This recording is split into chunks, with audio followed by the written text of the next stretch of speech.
Ayan, tutuin ko yan.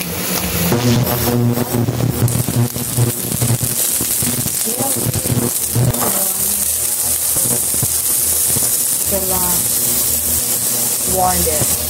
Munggo mo drill na kwarto. Na maghanap ng clients. Ikaw na ating pang-lendo. Yung pressure cooker. So, that is it. Kasi hindi naman ito ano. Then, pepper. Pampalaya. Guys, thinking na ng ano. Wala na yung ano. Yung sauce. So, seasonings. Kung nasaan ko na ilagay. Okay. Chili. Nang malunggay. Pero wala akong chicha. Ayaw ko mag-suffer. Kasi yung ampalaya, luto na. Tikman ko lang. Ang yummy. So yummy. It's munggo time. Kahit hindi Friday, basta nag-crave ako ng ganitong luto. Lulutuin ko. Kain.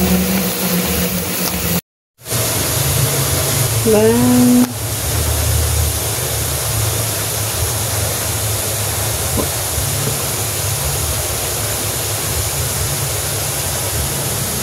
May mata naman. Kaya may sili. Hot.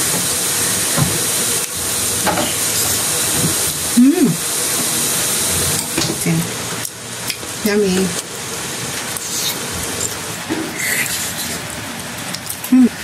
Kaso parang umalat yung ano.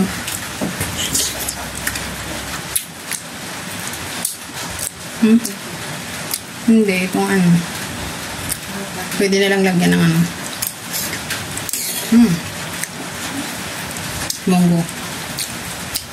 Parang nasobra yata na kasi yung munggo ko. Sarap.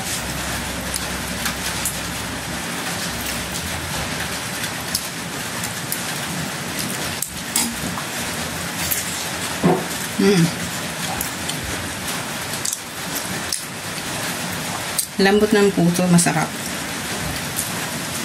Pero nasobrahan siya ng mix. I mean, yung ganun. 2 beses ko kasi sinala. Pero para sa akin, okay lang yun kasi merienda lang naman namin yan. Pero guys, kapag panenda talaga, ingatan nyo na magganito kasi minsan pag ganito, hindi nila i-appreciate yung gawa mo. Kaya may mga order sa akin. Thankful naman ako kasi hindi siya nagaganito.